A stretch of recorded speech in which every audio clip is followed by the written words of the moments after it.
Build your business like New York Skyline. Think of all of your management as these really tall, smart people. You want to be surrounded by all these smart people. You don't want to be like Cincinnati or Cleveland Skyline where you got one or two big buildings and then the rest are all down here. Build that skyline like Chicago and New York where you have all these same people. Walk into a room where you are the dumbest person. He goes, that's how you want to build your management team. I have accountants that work for us that are way more intelligent than me. He goes, we have this, we have that. He goes, if I walk into a room and I'm the smartest guy, I'm in the wrong room. Welcome back to another episode of the Chats with Clark podcast. I'm your host, Joe Clark, and here at Chats with Clark, we don't do poppy intros. We get straight to the point. And the point of today's episode, episode 68, is Mike Gordon Jr. of TENDON Manufacturing, where he is the vice president and specializes on the sales and marketing component. He's a proud father of 4 and devoted family man. Mike, thanks for being here. Absolutely. Over here's our welding area, all sorts of welding, and we deal with aluminum, steel, and stainless steel. What he's working on are parts for data center bases. So when you go next door, you'll see all the data centers that we're making. So this is one of our robots. So instead of a human sitting there doing this all day, every day, for eternity, we bought this robot. So you'll watch this part. This part will get formed up in about under a minute. So you see it changing everything. It'll drop it in here, and then that goes back to our paint department. I mean, technology is obviously not going away. So however the heck you adapt to it. Oh yeah, get a picture of my uncle over here. That's my Uncle Rob. He's known me since I was this tall. Like especially like these data centers, you'll see, we do all the mechanical assembly, they do all the electrical. So they're putting in all of the guts. We're just doing like the main erector. It's like an erector set, really. Also over there, it's not running it right now, but that's a robotic welder. So this is the paint line. So this is where everything gets painted. So it goes on raw steel, comes out powder coated. So like these parts behind you have been painted, just like a car paint. So it actually sprays on. We'll walk around so you can kind of see it. So we'll sneak through over here. These are a little hot, sneak in through here. Normally we're not allowed to do this, but I know some people. So if I touch these parts, if they haven't been baked, it'll literally wipe off on my finger. That's all the powder, you see it on the floor. So at the end of each shift, they have to vacuum it all up. But just like it sounds, it's actually powder. And when we have all walks of life, so we've got Ukrainian refugees, we have like Charlton was just over here, he's deaf. So you have different ways of communicating, but it's funny in manufacturing, you have to kind of adapt. So over here, what Mike's doing, this is actually pretty normal. He's never working back here. This is where he just hangs out when no one sees him. Make sure you take a picture of him not working. So sounds like he's trying to capture it. It's a one-time thing, right? See that? So what he does back here is any part that gets a silk screen, so it's actually screen printing on the part. Okay. So it's a very manual process. What he does is all these screens have the different letters and whatever kind of design that customer wants, and then they put it through this little oven right back here, and then that bakes on. So similar to the painting process, but it's an art. I'm blown away, Mike, by how much goes into everything. Oh, yeah. It's like stuff you take for granted. You don't Yeah. With our business, it's nice because you're green just because like you get paid for all the scrap. So it pays you to be green and recycle in this business. So it's nice. So everything we use gets used and recycled, which is nice. Mike, did you work the machine? Were you ever on the machines? Oh yeah, growing up. That's what I was trained to do. Yeah. Yeah. I mean, anytime we needed money growing up, my dad would be like, "Tenden's open on Saturday. Get your butt in there." We had $1 for every time my dad said, "Don't tell your mom you worked on this machine today." I wouldn't need to work here right now. What's up, big red dog? Just living the dream. So his name's Cliff. That's why I call him the big red dog. We ship him to our customer like this. They put in all the electronics, they put on the doors and everything like that. So we ship a lot of this stuff. So this is the assembled kit we send, and then we send all loose parts as well. But so these are the machines that actually cut the parts. So each one of these machines, all said and done with the wiring, with everything that you need with them, are like $1 million. But these are how we run. If we don't put holes in parts, we can't make parts. So that's what these ones do. So we have 4 of these. Yeah. The store display business is a huge one for us. So if you go into a Home Depot, Lowe's, Target, Walmart, Costco, We probably have, God, if I had to guess, somewhere in the 400 or 500 range active displays in those stores. They could be anything from Philips toothbrush displays to Moen faucets at Home Depot to doorknob holders, and you'll see some of the stuff back in the conference room. So now I'm showing my kids when we go into Costco to get all their snacks. I go, hey guys, wait, let's go down this aisle real quick so you can see the shaver holder that we made. Yeah. And they're like, whatever, Dad, I don't care. They originally started, so my dad started downtown. So I remember some early memories down there. Okay. They moved out of there in '94 into here. They bought this building. And then we bought the next two buildings, 20 and 21. Like we try to update the shipment boards for this building and next door. So when the guys keep seeing that number climb and climb and climb, they're like, oh, sweet, we're gonna be in for a good bonus, Yeah. So that was something we added a couple years ago, just so the guys would Great see, idea. something that, because they know the more we ship, the bigger their bonus, Simply, my first question to you is, what is the best thing that there is to know about you, Mike? Oh man, well, first thing is family. That's what I look forward to every day. I wait to in the morning. I wait to say goodbye to the kids before they go off to school, or take them to school, and then getting home, having them run to the door is the best thing. So as soon as I walk through that door, all four of them, unless one of them's grumpy for the day, they'll come see me, give me a hug, say, oh, Dad's home, so That's awesome. Family number one for me is the biggest thing. Did you always know that you wanted that, Mike? It's funny, I probably know it, probably growing up, I always thought, no, I just want to be having fun and not worrying about anything except myself, but then as you get older and then you get into more serious relationships, you start to see, oh man, yeah, I guess, having a family would be pretty cool. And then you have that first kid and it's, oh yeah, This is the best. This is what I needed. Yeah, exactly. Yeah. So I'm always blown away by that, as a non-father. It's like, when do you know? I mean, because I'm always like, oh, I'd love to have a family, but until you actually have it, I feel like it's a different idea, right? Definitely. Because you never think of, being in charge of another life. Yeah, You're interested in, well, obviously you have to make sure the well-being of that kid, in my case, kids. But once you have that first one, that's where it really changes, and you really start thinking about things a lot differently than you ever did before. Mike, in the realm of serious relationships, we're talking family. Mm-hmm. You work here at TENDON Manufacturing at your headquarters. It's a family business. Yep. It's often said, right, that family businesses are tough for a lot of different reasons. It's very dichotomous. How do you balance we need to progress this and also not basically hurt that relationship that you have with the family members that you work with? It's complicated. It's tough. I'd be lying to say, oh yeah, it's smooth. It's so easy working with family, this and that. With me and my brother, it's really nice and easy. I mean, we have a really nice, good relationship where it's like a yin and a yang. We can do this, he can do that. He specializes in this, I specialize in that. We work really well together. With our parents, it's a little bit more difficult to separate that because they're thinking a different way. It's a different generation. They're thinking, hey, nope, things are good. Why shake it up? Whereas me and my brother are like, well, hey, we could be at this stage. We could be at this stage. We can start doing things a lot differently.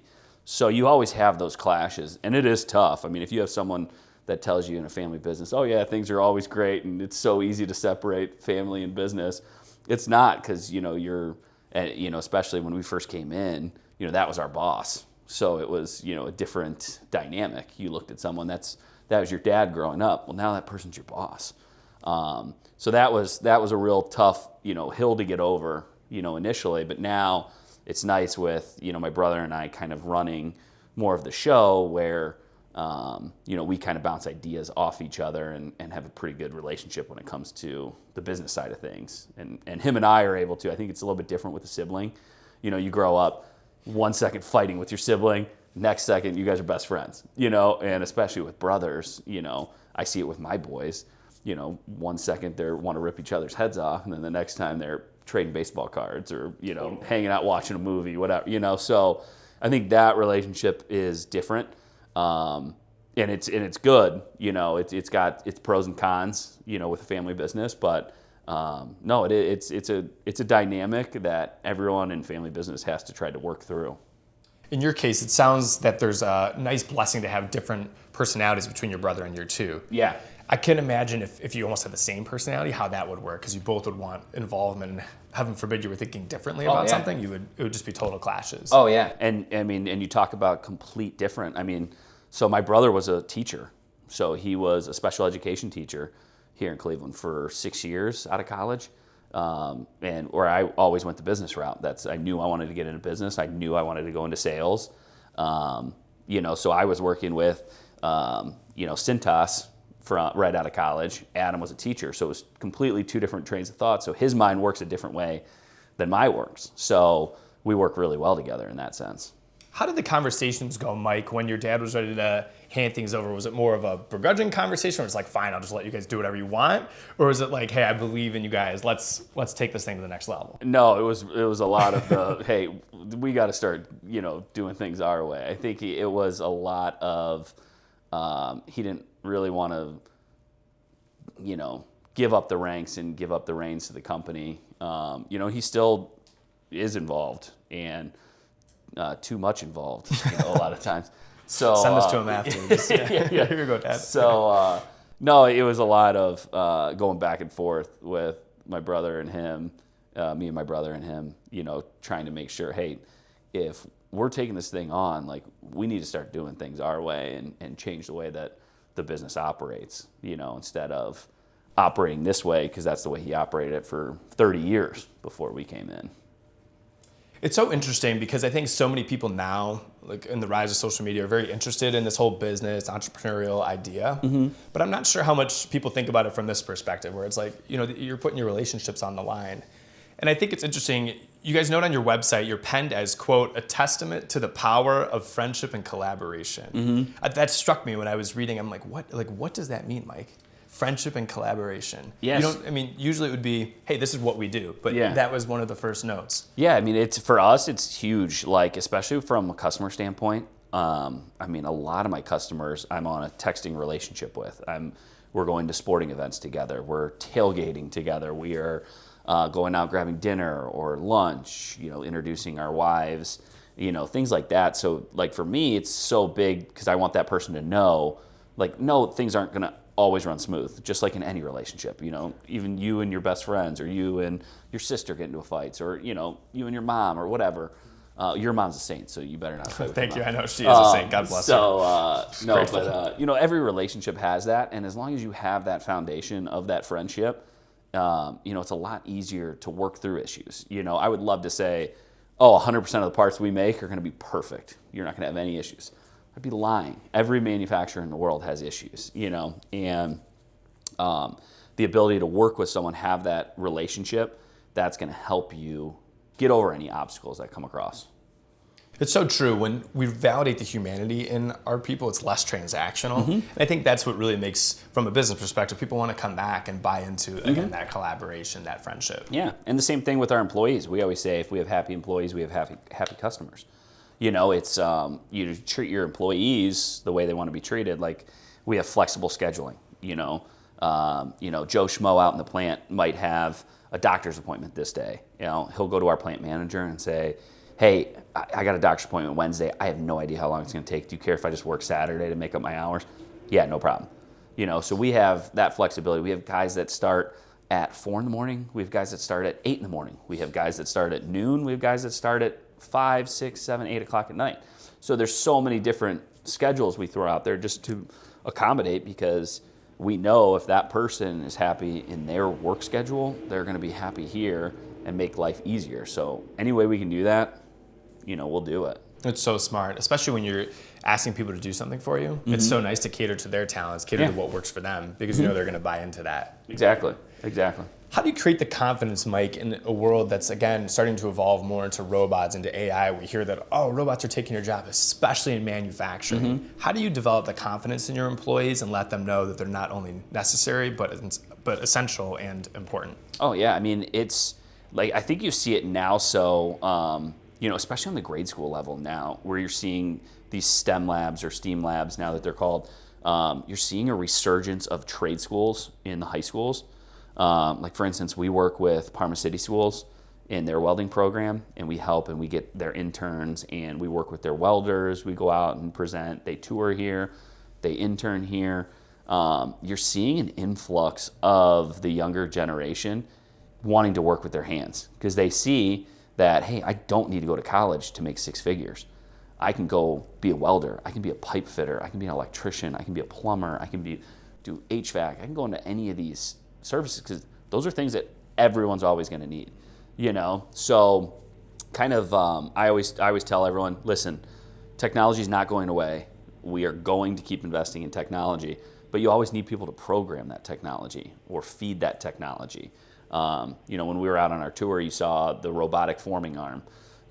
It's great. That thing will form parts all day. It doesn't take breaks. It shows up every day. You just press start and it goes. But you also need someone to feed parts to that. You need someone to program it. You need someone to laser cut the parts that go to that. So you'll always need it. It's kind of like it kind of feeds into your workforce. And a lot of this younger generation too wants to program stuff. They're awesome on their phones. They're awesome on computers. They're great at programming. I mean, my 4-year-old daughter can unlock my phone and go to YouTube, and it's just crazy. Innate with Yeah. these kids now. Yeah. I mean, like growing up, I didn't have a cell phone until I was 16, and it was the flip phone. You had to press three times to get to a C when you're text messaging. Yes. So, this new generation, it's nice for them to see, hey, technology is a part of it. They love technology, but then also you get to work with your hands. So, yeah, I don't know. That was a long-winded way to answer your question, but No, it's perfect because it strikes me then that people that are here who maybe are towards the latter end of their career are in a spot where, hey, you're not losing your job tomorrow. It's not going at that pace. Yeah. But the more and more that the technology is integrated into the workplace, you have people that are going to be coming up with it. Yeah. So that is a less doom and gloom approach than I think what we hear, which is, of course, it's going to take your job. it's going to be over. Yeah, it's going to take your job. Yeah, but like a great example is we have a 75-year-old employee. He retired, probably, 10 years ago from here. He still comes in, and we have him train a blueprint class. So he comes in once or twice a week just to train our new employees on how to read a blueprint. So he calls it his Vegas money.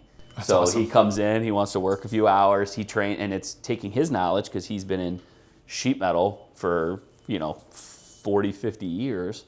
So we're trying to get that knowledge and give it to the new generation. And his knowledge is more of that old school knowledge that is being lost. So we're trying to keep that as much as we can. He still gets to work, and he loves it. So now it's he calls it his second career. Now he's teaching.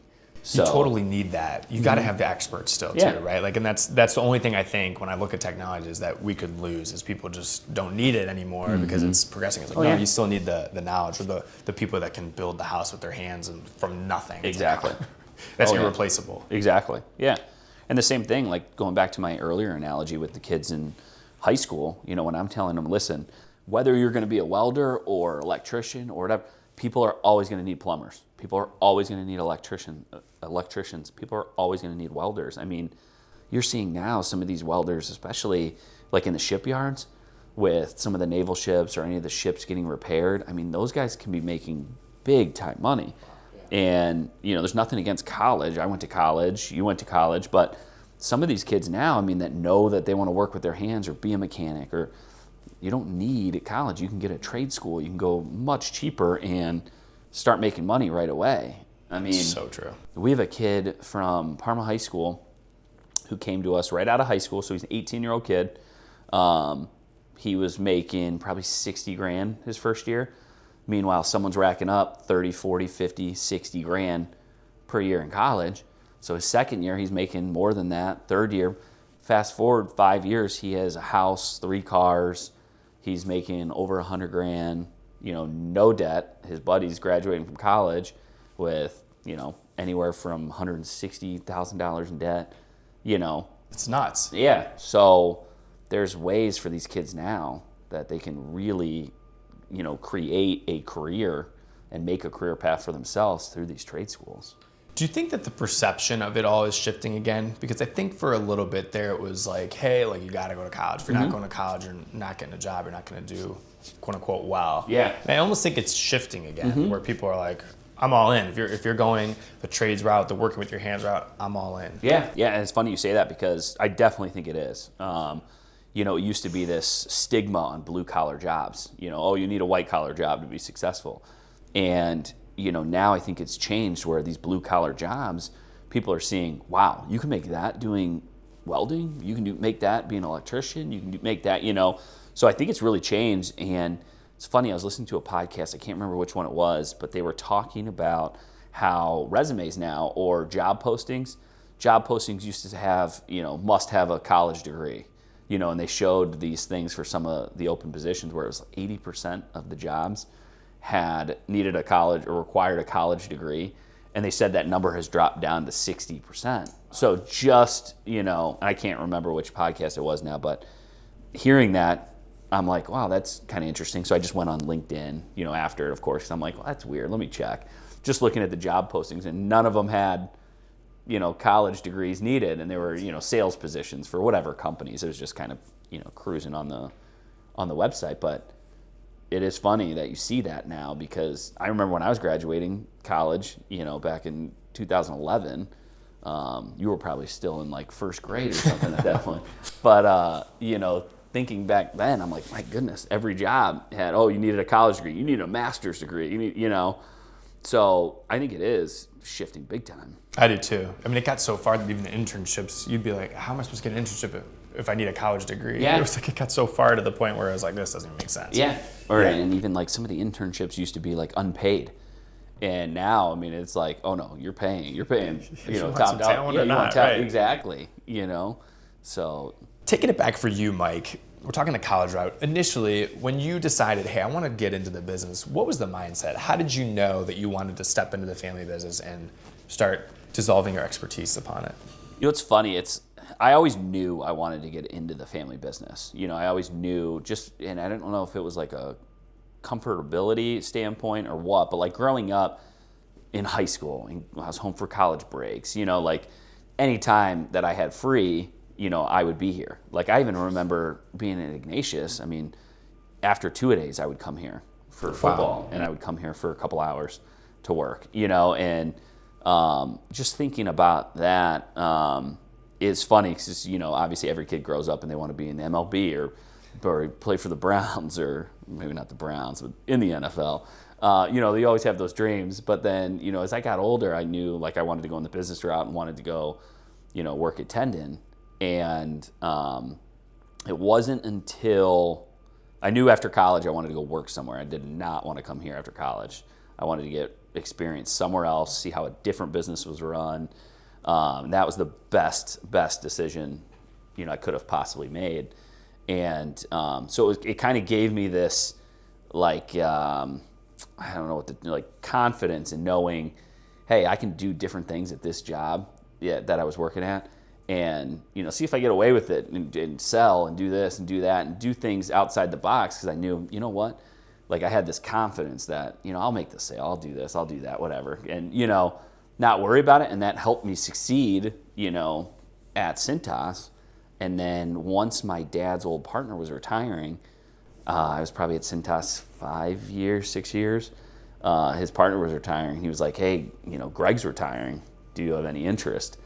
And my division at Cintas had just gotten bought. So it was like the perfect storm. I had worked for this new company for what felt like, I don't know, 6 months to a year. I was like, yeah, I'm ready. Just moved back from Chicago, you know, started at Tendon, and the rest was history. It's so fascinating. I'm always blown away by the way that God lines it all up. Yeah. You know, behind the scenes. Yeah. Like that timing is just, it's like chill giving in a way. Yeah. And I always I've told my wife a million times, I'm like, man, had Cintas not sold our division, because we were the little redheaded stepchild of Cintas. You know, everyone thinks of Cintas, the uniforms, the floor mats, the bathroom stuff. I was on our document management division, which was the smallest division they had. You know, it was kind of like an Iron Mountain division. So I always told my wife, I'm like, man, had they not sold our division, like I could have seen myself staying there for a long time. You know, I could have stayed there. Really, I mean, I'm still very good friends with my old bosses and coworkers and things like that, because it was a great company to work for, you know. But it is funny, like you said, how God kind of arranges things, and you know, we got acquired, and I was like, wait a second, I'm not with Cintas anymore, and you know, and so that kind of changed my thought process. I probably would have gotten there at some point, but that, you know, kind of changed in my mind a lot quicker. Totally expedited it. Yeah. So do you think that the product had anything to do with it, your desire? Or what was it about Tendon from a young age that kept you coming back? Yeah, I think making things, I think, was the biggest. You know, I wanted to make something and sell something. I didn't want to sell a service or sell, you know, a dream. You know, I didn't want to sell like houses. I wanted to sell something that we were making, you know. So I always knew, and I don't know if that was ingrained in me just from an early age of seeing things from their inception. But I always had that, you know, kind of thought of, hey, I like selling something tangible. I like that actual, you know, method of selling something, you know, to the customer. And now, Mike, what is your goal for each of the products that you all make? Meaning what? So I think that when we have a task, right? So for us right now, for this conversation, I hope it goes smoothly. I want it to look great. I want it to sound great, the whole thing. Like my task, my goal is that each episode is clear, that the audience takes something from it, and then really learns about your mindset and can dive into and apply that into their own life. Yeah. So I would say, like, for you guys, when you're making whatever the product is, what is your goal for each one that you're making? What do you hope that the customer basically gets from it? So I obviously want like them to get good parts. That's, you know, number one. I always want the customer to be satisfied with dealing with me and dealing with Tendon. There's no bigger compliment than when an engineer or a purchasing guy leaves a company, goes to a new company, and the first thing they do is get you involved with this new company. That to me is the best thing. I mean, I just had a buyer last week who was at one of my bigger customers. He went to a new place that we don't do any business with, and I was the first call he made. Wow. So those kind of opportunities and those referrals and things like that are huge, because that tells me, all right, we're doing our job, we're doing it correctly. That person liked us enough where he wants us to get into the new business. And another example, one of the engineers went to a new company he's trying to get us in. He worked a lot with my brother, and my brother would give him daily updates on different projects, different parts. And first call he makes, he goes, hey, I loved working with you and your brother. You know, he would always give me daily updates and this and that. We don't get that from our current vendor. You know, so hearing that kind of stuff, and it's awesome because, you know, my brother's running around like a chicken with his head cut off trying to find different parts and, you know, get back with customers and stuff. So hearing that kind of stuff is great. So I know he and I both love, you know, hearing that, and that to us is the biggest compliment that you can receive. Taps right into this wall here, right? Doing that extra effort. Yeah. I feel like that that sets you apart. Oh, it totally God, does. That story is really great too. It ties also to me into that collaborative piece that we touched on a little bit earlier. Mm-hmm. On the flip side of it though, Mike, just inevitable in business and in anything that you're going to receive some negative attention, some negative media. Yeah. What is your approach and what are your tactics in handling and dealing with that? Yeah, I mean, we're dealing with one right now with you know, our paint department. We're dealing with some rust issues. So what we did was I dove in. My brother called, you know, several different paint suppliers. He called several powder gun distributors. He called, you know, numerous people to get them out here. I called our chemical company to come out and do an audit of our wash tanks to make sure these parts are getting washed, because basically when you're powder coating, that raw metal comes in, it needs to be washed before you can paint, otherwise it's not going to adhere.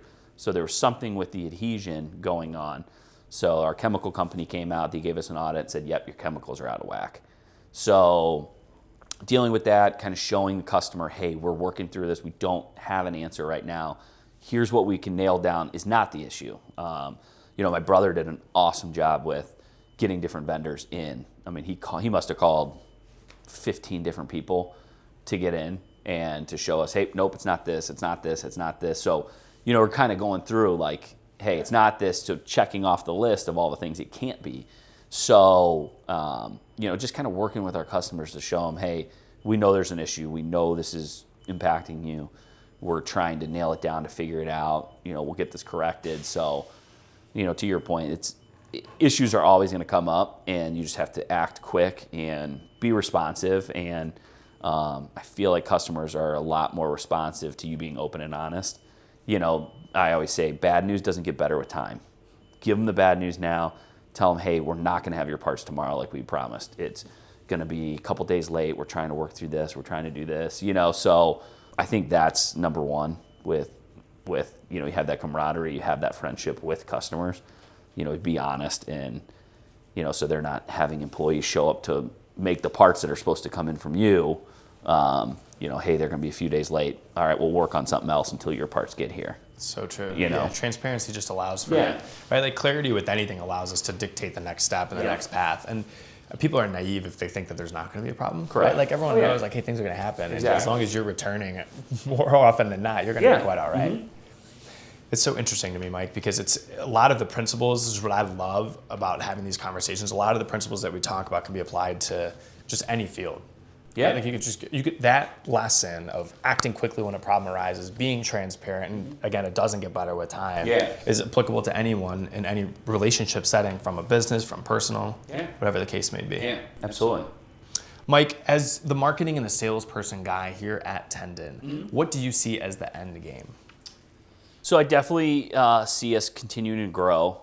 We want to be the biggest sheet metal fabricator, in the Midwest. And by getting there, you have to get your name out there. You have to market. We have a couple guys that we use for some of our website design and things like that to help get our name out there.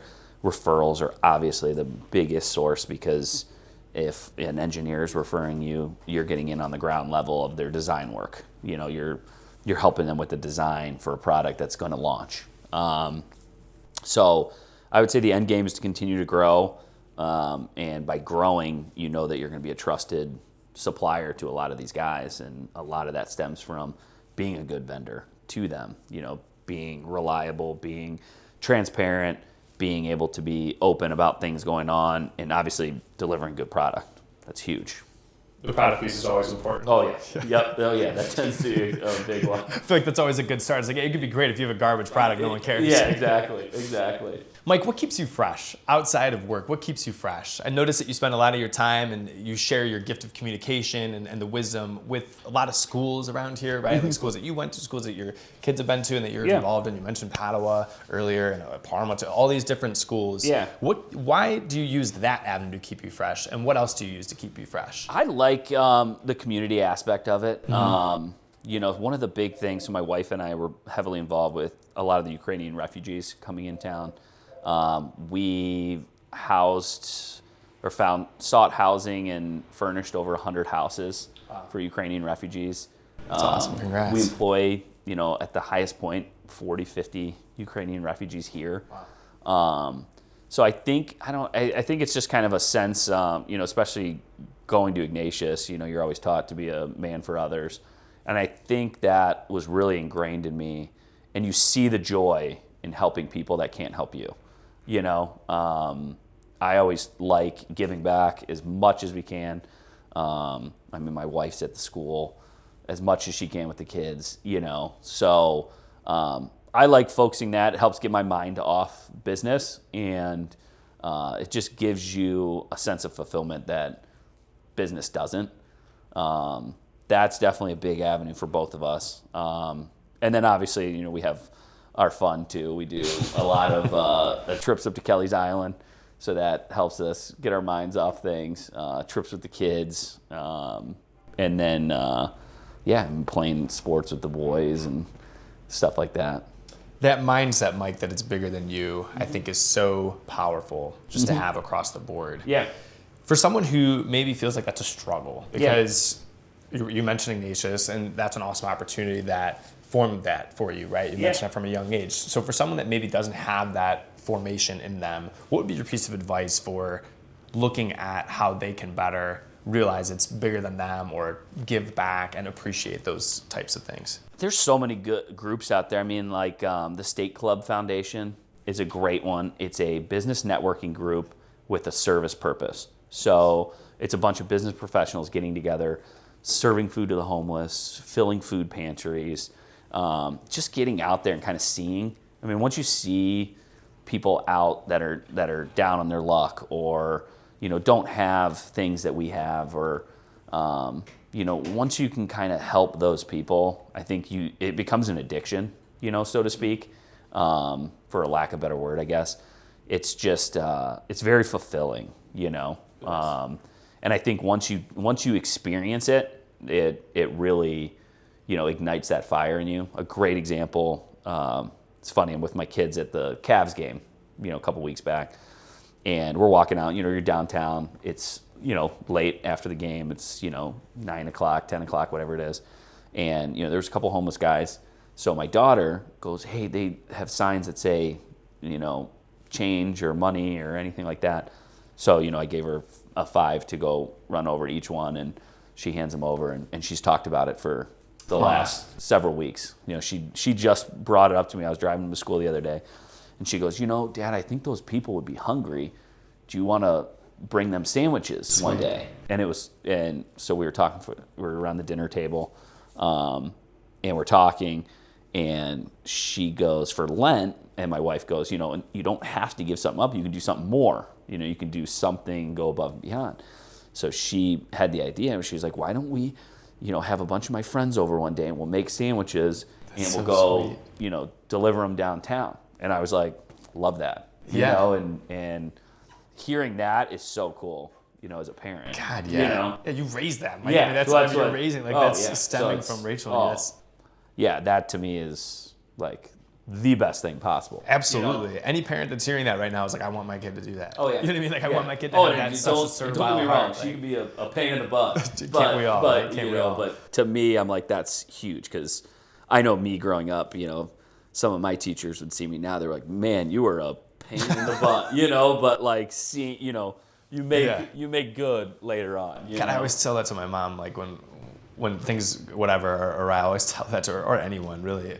But she and I had this conversation recently. I'm like, I always hope people don't judge me or anyone else by their worst moment. Oh, yeah. Like, we're so much more than, like, it's who you are consistently, kind of thing. And God, that story's incredible, Mike. Yeah, I know. It's so good. So you're even passing it on, no surprise, of course, to the children too. Yeah. And to see that and coming to fruition is just...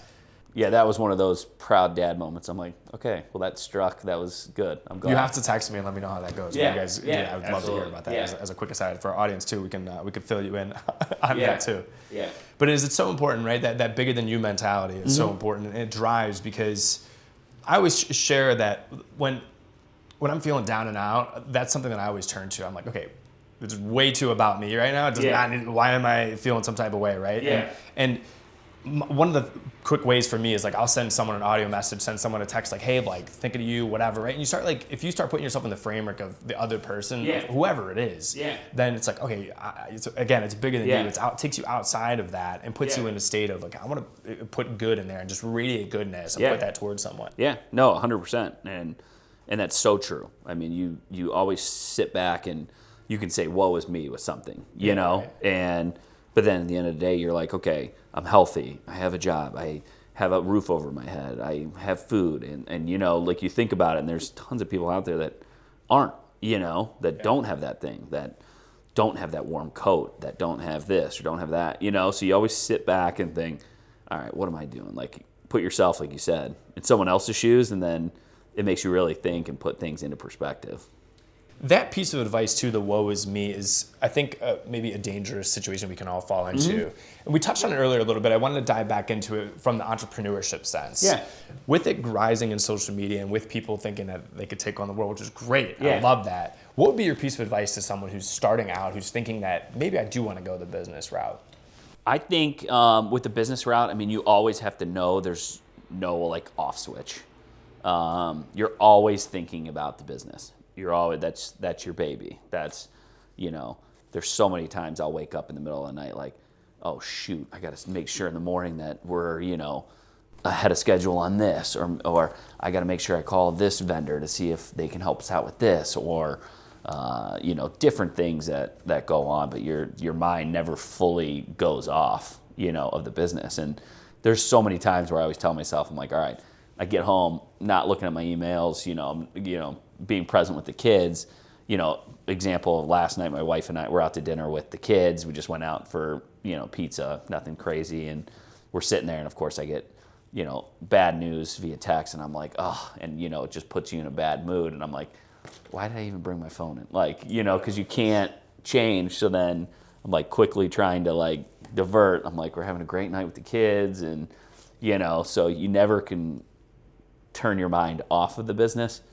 But then on a different note, I would say, piece of advice would always be get comfortable being uncomfortable in business. Do things that are outside the box. Do things that are outside of your comfort zone.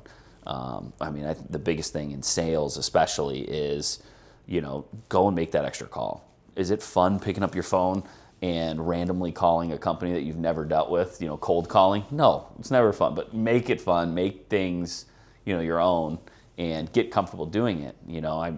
There were so many times back when we used to have our phone blocks, when I was at Cintas, and we would come up with ways to make it fun. Around Christmas time, we'd put a board up there, and if you said Santa, you got 1 point. If you said yellow snow, you got 5 points. If you said, reindeer, you got 2 points.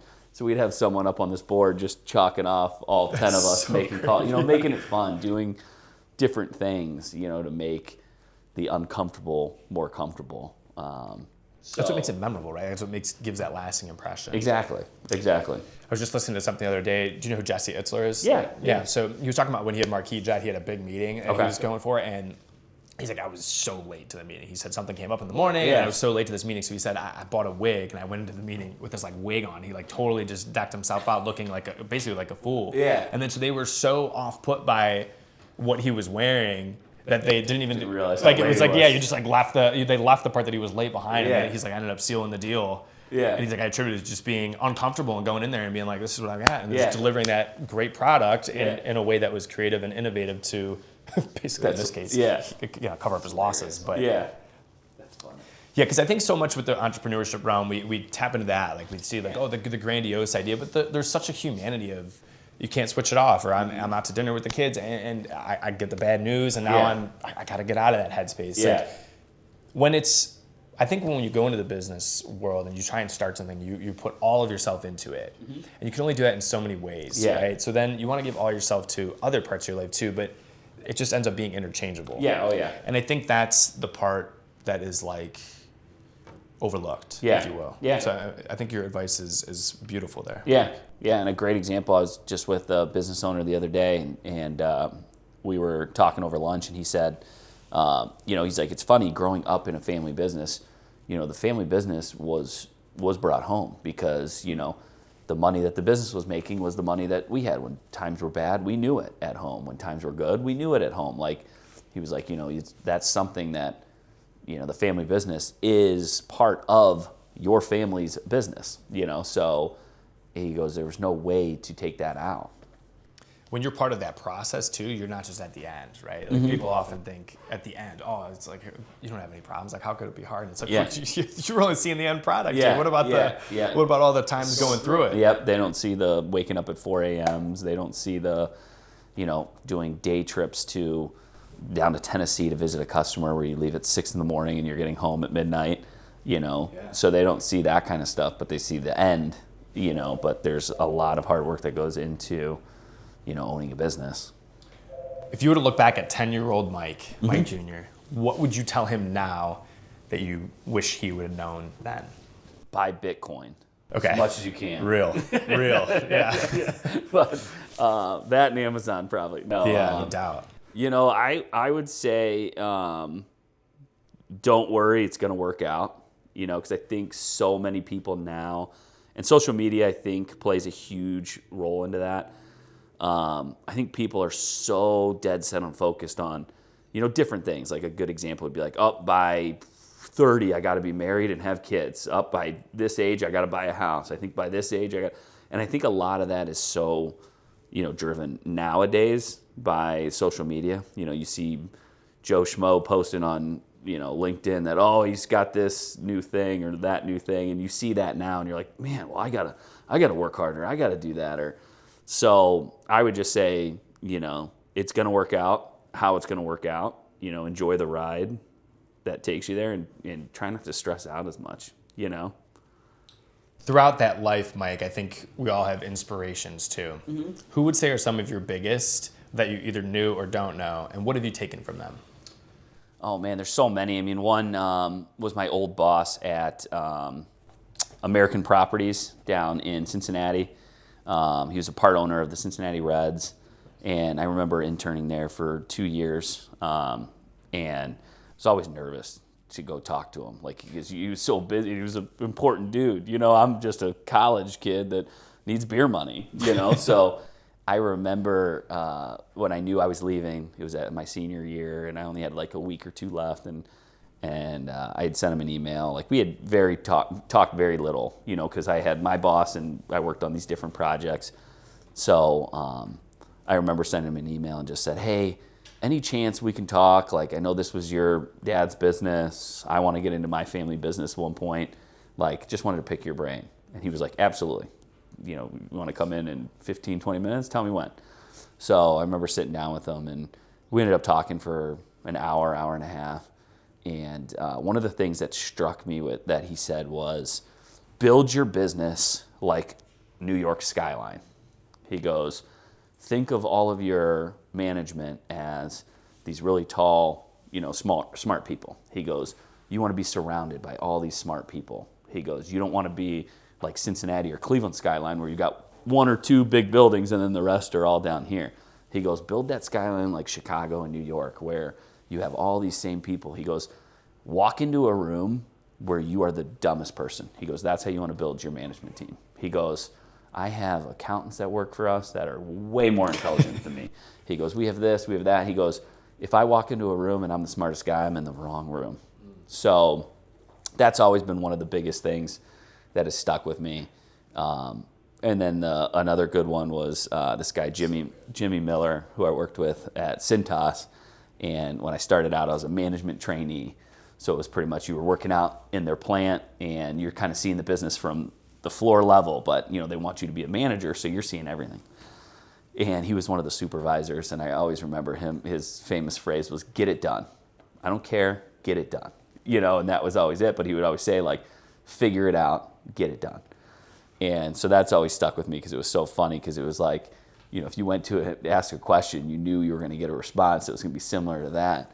And it was like, all right, so then you start learning, all right, I got to figure this out. Man, I don't remember how this computer system works, or I don't know how this works. And then you started to work and figure it out, and getting thrown into the fire, you knew, all right, I got to figure this out. I don't want to get yelled at by Jimmy again. And Jimmy was awesome guy, and he's doing really well. He's still with Cintas, but I always remember those because it was, you know, something that sticks with you, because you know, I was a 22-year-old college grad, and I'm like, I don't know how to find this or that. And he'd be like, just get it done. Yeah.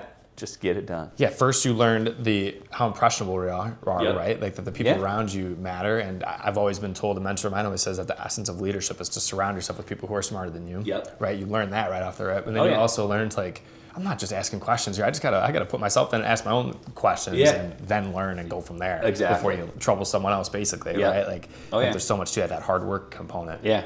And that's so true, because it's, like I always tell these guys, so anytime someone comes to me and you know, they want to do something, I always kind of tell them similar to that, figure it out, but I'm like, try to find it out on your own and let me know. So they'll come in and, I made a mistake. Well, that's fine. As long as you learn from that mistake, you don't make that same mistake twice, then it's a good learning lesson.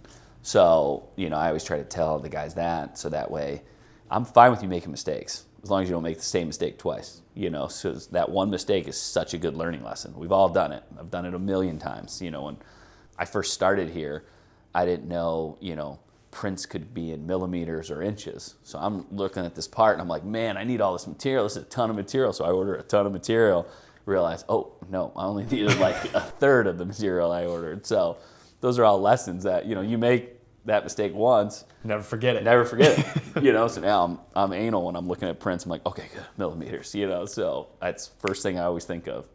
I really do believe that people around us are where we drive our inspiration. I think we learn so much from it. Mm-hmm. So I always encourage, that's one of the big driving home points on the pod, is that people look at others and say, like, I could take this from someone, like I can learn from this person. Yeah. It makes it all so interconnected. Yeah. In the business world then, Mike, you get to collaborate with a bunch of different people too, which I think is really great. Who has been your favorite collaboration that you've been able to work with thus far? Oh man, there's so many. Isn't that so cool? Like, it's so cool. There's been so many fun ones. I think a lot of the ones, I like working on the collaboration, especially on the store display side. I think is a lot of fun because, you're seeing, a toothbrush or a razor, and they need to figure out a way to hang this or do this, or how is it going to be presented at Costco, or so a lot of those ones are fun, just because, like I was telling you earlier, it's fun seeing your product out in the field. The Ohio Lottery is a fun one when we were creating the credit card readers, because back in the day, it was all just cash. But then when they were rolling out the credit card readers, they came to us and said, hey, how are we going to mount this thing? How are we going to do this? And a lot of the trial and error and, okay, well, hey, these are going to be at a bar, so people are going to beat these up. So you need to figure out how it's going to pass their destruction tests and stuff like that. So those ones are always fun just because you see them out there. But then you think some too, like in the data center world, with technology going the way it is and working with some of these people that are so brilliant, you're just sitting there in awe of the way that their mind works, brilliant guy, his name Malin Banu, brilliant guy, just sitting with him, you're just like, wow, I could learn so much from him, and I have learned so much from him. And those types of guys that are so personable, so intelligent, successful, you just want to absorb. Hey, whatever you can, whatever, I'm just going to sit here and listen. It's just those type of people, and those kind of collaborations are a lot of fun. It's one of the joys of life. It's all the people that it brings you to, and that's something that I adore too. So it's always so curious for me to hear these stories. Yeah, and I think it's fun too. Like even like outside of work, a lot of like the networking and things like at our kids' school, especially, we have such a great network of moms and dads, where you're just talking to someone that's a CPA, you're talking to a lawyer, you're talking to a real estate agent, you're talking to a doctor, you're talking to all these different people, and learning different things from them. It's fun too. So a lot of the networking events are fun collaboration as well. That collaborative piece is seemingly innate to you, and as we look at the whole company throughout the process of from start to finish, you're the sales guy. Well, how did you end up in that role, and why is it that that's your favorite part? I just like the hunting aspect. To me has always been fun. Trying to break through that barrier of someone being like, no, because you get 9 no's for every 1 yes you get in sales. So you got to have thick skin. You got to be personable. My wife always says I could have a conversation with the wall.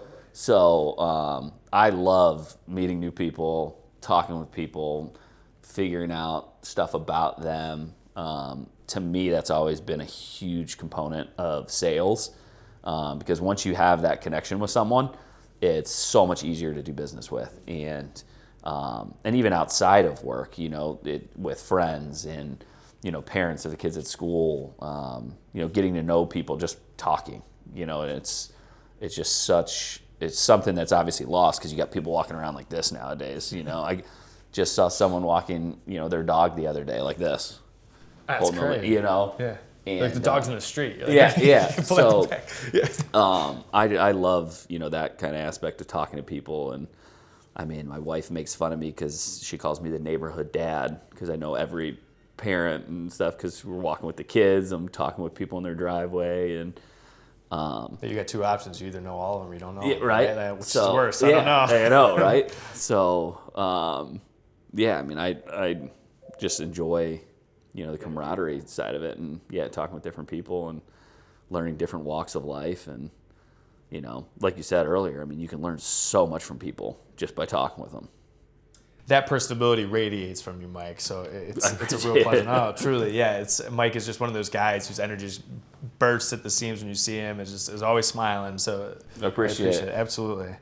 Yeah, we have a closing litany here at Chats with Clark, Mike, and the first question is, what role does gratitude play in your life?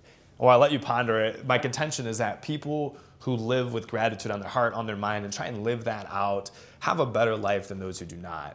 And I think we have a hunch. I say we as the audience collectively, where you're probably going to go with this. But what role does gratitude play in your life? Oh, it's huge. I mean, you have to be grateful for, how you got to where you're at. Like I said earlier, I mean, with like my different, my parents put me through the different schools that, I went to were so huge. I mean, and being grateful for how you got there is enormous. Like I remember for high school, I was dead set on going to Gilmore. My parents had no direction. They were kind of like, hey, listen, the girls went to Beaumont.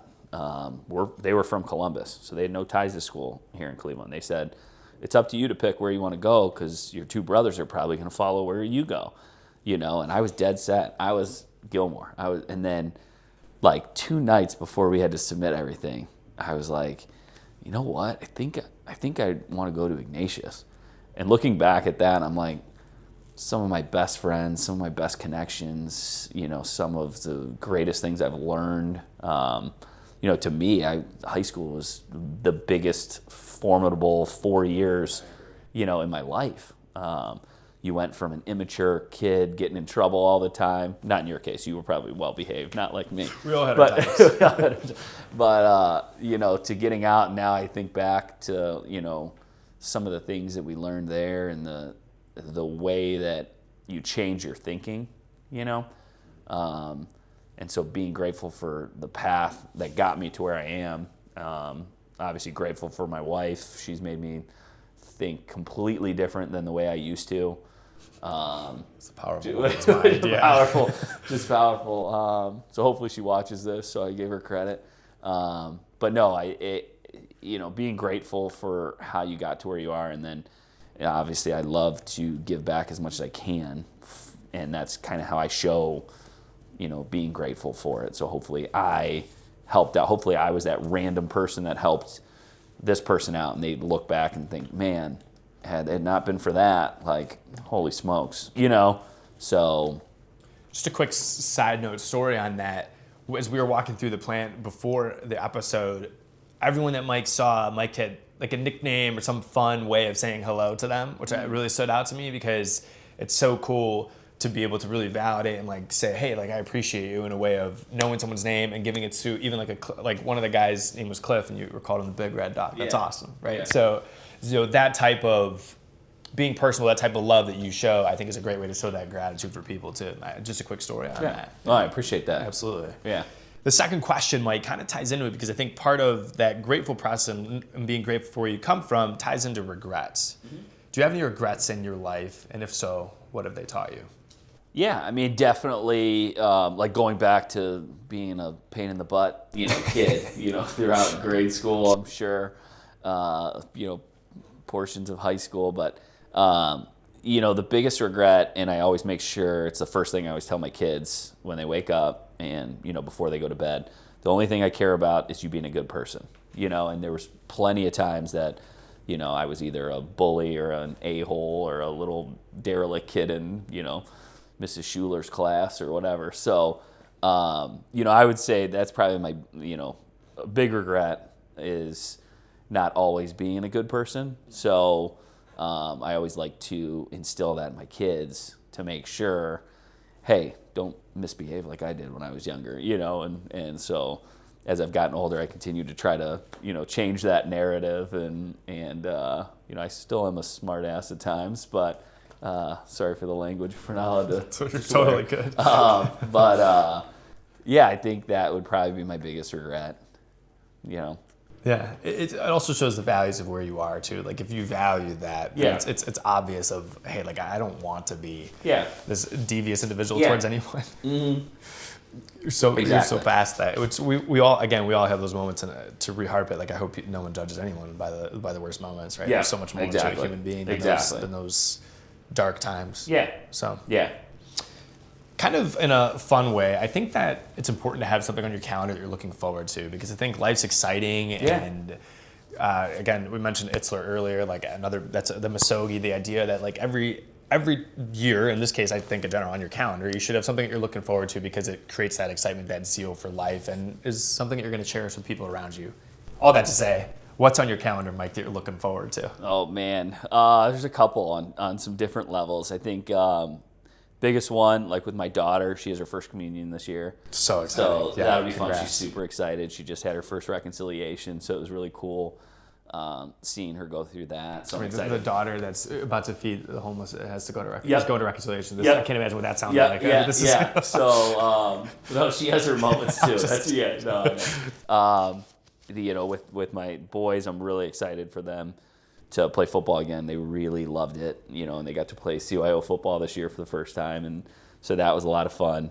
And then we'll go on spring break with the kids, just going down to see my brother-in-law down in Carolina Beach, which will be fun.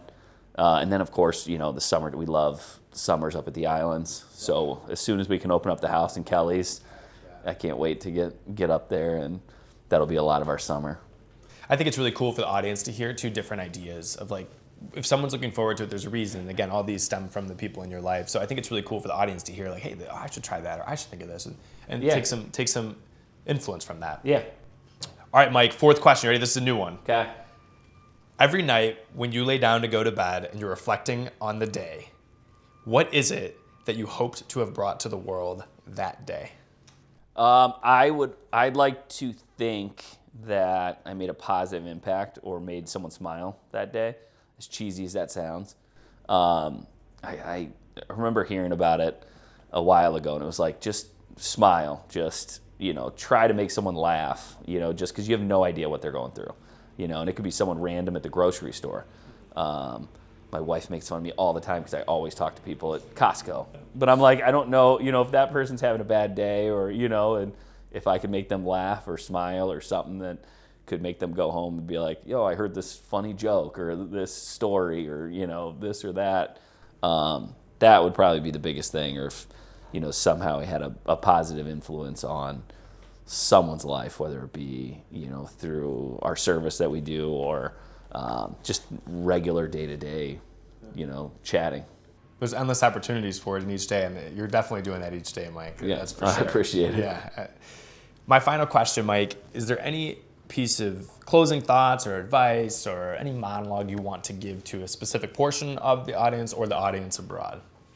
I would think the biggest thing for me, I know like I was saying earlier it's so hard to turn off, the business side and personal side. I always like to think, I always think back to another thing I think about before bed is making sure I'm present. Make sure you're present with your family, with your coworkers, with people, that you love or surround yourself with.